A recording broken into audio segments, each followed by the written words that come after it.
అందరికి నమస్కారం. నేను శిరీష. ప్రస్తుతం మనతో పాటు ఉన్నారు ప్రముఖ ఆధ్యాత్మికవేత్త, జ్యోతిష్య పండితులు, త్రిపుర సుందరి పీఠం దైవాజ్ఞ బ్రహ్మశ్రీ రామశర్మ గారు. గురుగారితో మాట్లాడదాం. నమస్కారం గురుగారు. ఈ ఫిబ్రవరి 17న అమావాస్య వస్తుంది. పైగా మంగళవారం. ఆ రోజు మన భారతదేశంలో గ్రహణం కూడా ఉంది అని కొంతమంది అంటుంటున్నారు. మరి అది ఎంతవరకు నిజం అంటారు అసలు? శ్రీ గురుభ్యో నమః.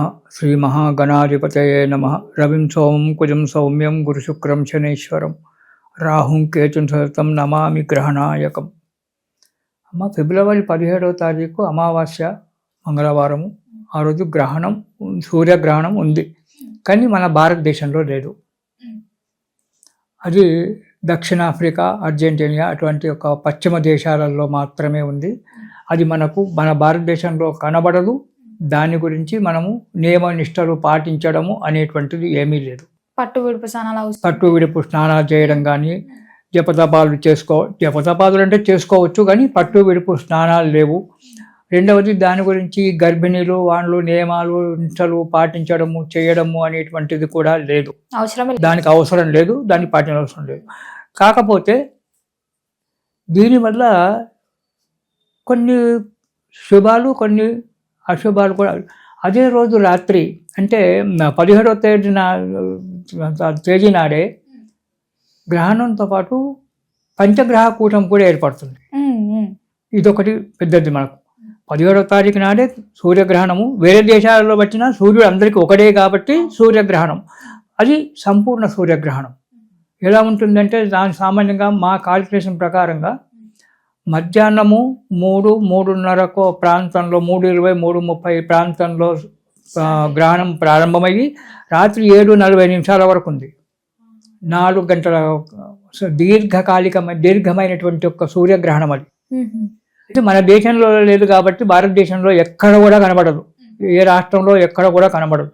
కాకపోతే సింహళంలో అంటే మా హిందూ మహాసముద్రంలో కొంత భాగం తర్వాత కనబడుతుంది. అది కూడా కొన్ని నిమిషాలు మాత్రమే కనబడుతుందని చెప్పి సిద్ధాంతులు చెప్తూ ఉన్నారు. అది ఎంతవరకు నిజమో మనం చెప్పలేము. అయితే ఈ 17వ తారీఖు నాడే మనకు పంచగ్రహ కూటమి ఏర్పడుతుంది.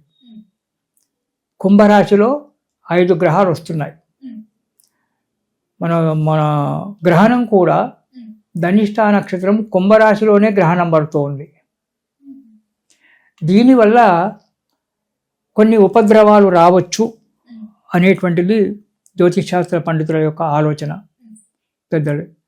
దీనివల్ల మన అగ్ని సంబంధమైనటువంటివి, వాయు సంబంధమైన దోషాలు, పంచభౌతికమైనటువంటి కొన్ని అంటే రైళ్లు పడిపోవడము చేయడము, అగ్నితప్తం కావడము, లేదా విమానాలు కూలడము, అగ్నిపర్వతాలు పేలడము, ఇలాంటి కొన్ని అగ్నితప్తమైనటువంటివి, కొంత జన నష్టము, ఆస్తి నష్టము కూడా కలగవచ్చు అనేటువంటిది భావన ఉంది. జరగడానికి కూడా ఆస్కారం ఉంది. తర్వాత ఈ పంచగ్రహ కూటమి ఒక 2 రోజులు మాత్రమే ఉంటుంది. 15 నుంచి 20 నాడు వెళ్ళిపోతుంది. ఆ తర్వాత చతుర్గ్రహ కూటమి ఉంటుంది. అది కొన్ని నెలలు ఉంటుంది. 2-3 నెలల వరకు ఉంటుంది. 4 గ్రహాలతో కూడుకొని దానికి చతుర్గ్రహ కూటమి అంటారు. మరి ఇది ధనిష్ఠా నక్షత్రం కుంభరాశిలోనే రావడము, అదే కుంభరాశిలో పంచగ్రహ కూటమి రావడం వల్ల కొన్ని రాశుల వారికి విపరీతమైనటువంటి ఒక బాధ, కొన్ని రాశుల వారికి మంచి మేలు జరగడము అనేటువంటి కూడా ఉంది. మంచి జరుగుతుంది, చెడు జరుగుతుంది.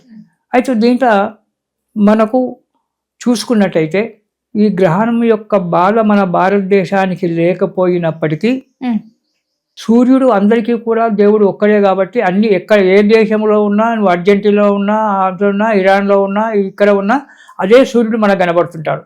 కాబట్టి ఎలాగూ సూర్యునికి మైల వస్తుంది కాబట్టి, దాన్ని మైల అంటాం మేము, మైల వస్తుంది కాబట్టి సూర్యునికి మనము పాటించకుండా గర్భిణీలు మాత్రం కొద్దిగా 1 గంట సేపు గర్భిణీలు కొంచెం రెస్ట్ తీసుకోండి. అంటే బయటికి వెళ్ళకపోవడం, ఇంట్లో ఉండండి, టీవీ చూడండి, హాయిగా తినండి, తాగండి, చెయ్యండి. కానీ ఆ సమయంలో అంటే 4 నుంచి 5-5:30 ప్రాంతం వరకు బయటికి ఎండకు వెళ్ళకుండా ఉండడం చాలా మంచిది. ఎందుకంటే సూర్యుని యొక్క కిరణాలు అంతటా ఉంటాయి కాబట్టి దానివల్ల ఏదైనా జరిగితే మంచి జరిగితే ఎవరు ఏమన్నారు, చెడు జరిగితే అందరూ కూడా రకరకాలుగా ఆలోచన చేస్తుంటారు. అందు గురించి మంచి జరగడానికి గర్భిణీలు మాత్రం, నిండు గర్భిణీలు మాత్రం ఆ సమయంలో బయటికి పోకుండా ఉండడం చాలా మంచిది. మీకు వీలైతే సాయంకాలం ఒక 6:30 తర్వాత, మన ఇండియా టైం ప్రకారంగా 6:30 తర్వాత స్నానం చేసి ఇంత దీపారాధన చేసుకుంటే సరిపోతుంది. కానీ నియమము, నిష్ట, పట్టు స్నానము, విడుపు స్నానము అనేటువంటిది మనకు లేదు. దాని గురించి మనం ఆలోచన చేయకూడదు. ఇక అదే కుంభరాశిలో పంచగ్రహ కూటమి రావడం వల్ల ప్రపంచంలో కొంత తికమక, రాజకీయంలో తికమక, రాజకీయంలో కొన్ని ఉధృతాలు జరగవచ్చు, కొన్ని దిక్కుల మంచి జరగవచ్చు. కానీ ఎక్కువగా ఉధృతాలు జరిగేటువంటి ఒక సూచనలు కనబడుతున్నాయి పంచగ్రహ కూటమి వల్ల, ఇది వల్ల. దానికి తోడు మనకు 23వ తారీఖు నుంచి 17, 20 తారీఖు నాడు వరకు పంచగ్రహ కూటమి ఉంటుంది. 23వ తారీఖు నుంచి కాలసర్ప యోగం వస్తున్నది. అదే కుంభరాశిలో కాలసర్ప దోషం కూడా వస్తున్నది. వీటి యొక్క ప్రమాణాల వల్ల ఇటు కుంభరాశిలోనే గ్రహణము, కుంభరాశిలోనే పంచగ్రహ కూటమి. పంచగ్రహ కూటమి 20వ తేదీ నాడు వెళ్ళిపోతుంది. చతుర్గ్రహ కూటమి ఉంటుంది. అదే కుంభరాశికి సంబంధించి, కుంభరాశిలో రాహు ఉన్నాడు కాబట్టి అదే కుంభరాశిలో 23వ తేదీ నుంచి కాలసర్ప దోషం ప్రారంభమవుతుంది. ఈ కాలసర్ప దోషం ఉగాది తర్వాత వరకు, మే, జూన్ వరకు కూడా ఉంది కంటిన్యూగా. అయితే ఇవన్నీ ఒకేసారి ఒకటే చోట కూడడం వల్ల కొన్ని రాసుల వారికి ఇబ్బంది కలగడము, ఒక 4 రాసుల వారికి మాత్రం మంచి జరగడం అనేటువంటిది నా దృష్టిలో నాకు తెలిసినటువంటి ఒక విషయం. ఎవరికి? మేషరాశి వారికి, మిథున రాశి వారికి, సింహరాశి వారికి, తులా రాశి వారికి మాత్రం, కొంతవరకు వృశ్చిక రాశి వారికి వీళ్ళకు మంచి జరుగుతుంది. అనుకున్నటువంటి ఒక పనులు నెరవేరడము, ఆదాయం పెరగడము, శుభకార్యాలు జరగడము, ఈ పెళ్లి వివాహాలు ఇవి కానటువంటి ఒక వ్యక్తులకు వివాహ సన్నాహాలు చేయడము, వివాహాలు కావడము, ఇలాంటి ఈ 4-5 రాసుల వారికి మాత్రం మంచి జరగడానికి ఆస్కారం ఉంది. తక్కిన రాసుల వారికి మామూలుగా. దాంట్లో కుంభరాశి వాళ్ళు చాలా జాగ్రత్తగా ఉండడం, చాలా కుంభరాశిలోనే గ్రహణము, పంచగ్రహ కూటమి, కాలసర్పయోగము అన్నీ ఒకటే రాశిలో వస్తున్నాయి కాబట్టి మకరము, కుంభము, మీనము ఈ 3 రాసుల వారు మాత్రము కొంచెం జాగ్రత్తగా ఉండడం చాలా మంచిది. శారీరక ఆరోగ్య విషయంలో కావచ్చు, ఆర్థిక విషయంలో కావచ్చు, దేని విషయంలోనైనా జాగ్రత్తగా. దానికి తోడు కుంభరాశికి 7వ స్థానం సింహరాశి అయింది కాబట్టి ఆ సింహంలో అధిపతి సూర్యుడు కూడా కుంభరాశిలోనే ఉన్నాడు కాబట్టి సింహరాశి వారు కూడా జాగ్రత్తగా ఉండాలి. సింహరాశి వారు కూడా జాగ్రత్తగానే ఉండాలి. ఎందుకంటే యాక్సిడెంట్లు కావడము, సర్జరీలు కావడము ఇలాంటివి ఏమైనా జరగడానికి ఆస్కారం ఉంటుంది కాబట్టి ఆరోగ్య విషయంలో, ఆర్థిక విషయంలో, ఎవరితోటైనా మాట్లాడే విషయంలో కూడా ఆచితూచి మాట్లాడి జాగ్రత్తగా ఉండడం చాలా మంచిదమ్మా. ఈ గ్రహణం అయితే ఈ గ్రహణం మన భారతదేశానికి లేదు కాబట్టి గ్రహణ విషయాలు ఏవి పాటించవలసిన అవసరం లేదు. ఒకటి మనము పంచగ్రహ కూటమి, చాతుర్గ్రహ కూటమి, కాలసర్ప దోషం ఇవి మాత్రము అందరికీ ఉంటాయి. ఏ రాష్ట్రంలో ఉన్నా, ఏ దేశంలో ఉన్నా మనందరికీ కూడా ఉన్నాయి కాబట్టి వీటి విషయంలో మనము జాగ్రత్తగా ఉండి ఈ రాసుల వారు, ఈ 4-5 రాసుల వారు జాగ్రత్తగా మంచిగా ఉన్నప్పటికైనా జాగ్రత్తగానే ఉండాలి. జాగ్రత్తగా ఉంటే మనకు అన్ని విధాలుగా మంచిగా జరుగుతుంది. గ్రహణం విషయంలో మనం ఏది లేదు. అయితే మనకు గ్రహణము తిరిగి హోలీ పండుగ నాడు మనకు గ్రహణం వస్తుంది, మళ్ళీ చంద్రగ్రహణం వస్తుంది. అది మనకు భారతదేశంలోనే కనబడుతుంది. అది అందరం పాటించాలి. దానికి పట్టు విడుపులు స్నానాలు ఉంటాయి హోలీ పండుగ రోజు, దానికి అన్ని కూడా పాటించాలి. చంద్రగ్రహణము అది కూడా సాయంకాలం 3:20 బట్టి 6:30-7 గంటలకు అట్లా, అది 3 గంటలు ఉంటుంది ఆ రోజు హోలీ నాడు, కామపున్నమ నాడు. అది పాటించాలి. కానీ దీనికి ఏనాంటి నియమము, నిష్టము పాటించవలసిన లేదు. దాని గురించి మనం భయపడవలసినటువంటి అవసరం లేదు. కాకపోతే ఒకటి ఏంటి అంటే, కుంభరాశిలోనే అన్నీ కూడా ఒకటే కుంభరాశిలో కూడుకున్నాయి కాబట్టి కొందరికి మంచి, కొందరికి చెడు జరుగుతుంది. ఇంకోటి సూర్యుడు సర్వత్రా సర్వాంతర్యామి, అన్ని దిశలలో సూర్యుడు ఉంటాడు కాబట్టి గర్భిణీ స్త్రీలు ఒక గంటన్నర ఎండ బయటకు వెళ్ళకుంటే సరిపోతుంది. ఇంట్లో ఉండి అన్ని పనులు చేసుకోవచ్చు, అన్ని తినొచ్చు, అంతా చేయొచ్చు. ఒక ఎండకు గడప దాటి బయటికి వెళ్ళకుండా గంట సేపు ఆగినట్టయితే ఎలాంటి ప్రాబ్లం ఉండదు, ఏ బాధ కూడా ఉండదు. దీని విషయంలో పెద్దగా భయపడాల్సిన అవసరం లేదు. ఒకటి ఏంటి అంటే 3 ఒకటే రాశిలో వస్తున్నాయి కాబట్టి మకరం, కుంభం, మీనం, సింహం, ఈ 4 రాశుల వారు చాలా జాగ్రత్తగా ఉండడం చాలా మంచిది అన్ని విషయాల్లో. ఎందుకంటే కాలసర్ప దోషానికి ముందు వెనకాల 2 రాశులు, సప్తమ రాశి, సప్తమ స్థానంలో ఉన్నటువంటి ఒక సింహరాశి కాబట్టి ఇవన్నీ వస్తున్నాయి కాబట్టి వాడి దృష్టి సింహరాశి మీద ఉంటుంది కాబట్టి సింహరాశి వారికి కూడా ఏదైనా యాక్సిడెంట్లు జరగడం కానీ, అనుకున్న పనులు కాకపోవడము, ఆరోగ్య నష్టం కావడము, ఇతరత్ర పోట్లాటలు అవి కావడము ఇలాంటివి జరుగుతుంటాయి కాబట్టి వీళ్ళు కొంచెం జాగ్రత్తగా ఉంటే సరిపోతుంది. తక్కిన వారికి ఎలాంటి దోషం లేదు. దాని గురించి గ్రహణం గురించి పట్టించుకోవాల్సిన అవసరమే లేదు. ఈ కాలసర్ప దోషం, ఈ కాలసర్ప దోషం అంటే అది మనకు ఒక 3-4 నెలలు ఉంటుంది. ఈ కాలసర్ప దోషం గురించి యోగం, కాలసర్ప దోషం అని చెప్పి ఏ గ్రంథంలో రాసి పెట్టలేదు, అది మేము పుట్టించాం. నేను కూడా ఒక జ్యోతిష్యునే కాబట్టి మేము దోషం అని చెప్పి మేము చెప్తున్నాం.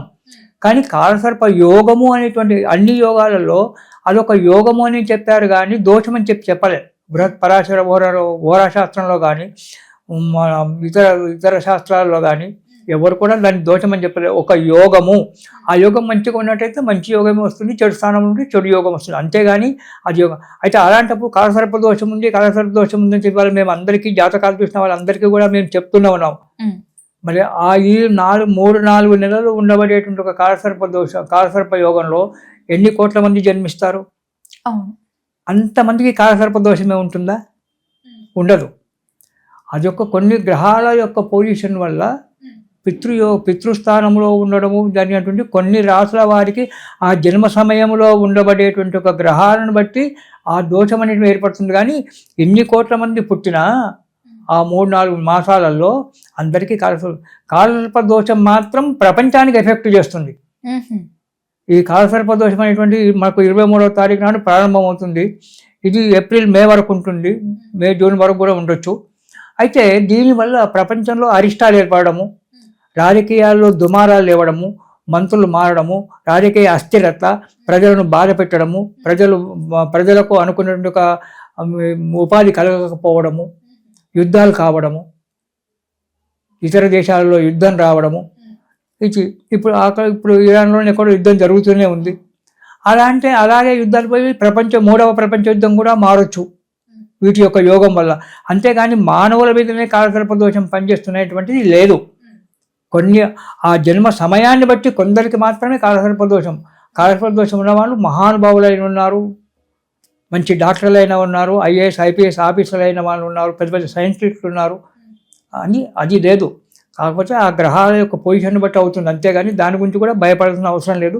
ప్రపంచంలో మాత్రం ఈచి బాధలు అంటే కొత్త రోగాలు రావడము, జనాలు నష్టం కావడము, ఆస్తులు నష్టం కావడము, యుద్ధాలు జరగడము, భయంకరమైన వాతావరణం ఏర్పడడానికి మనకు ఉంది.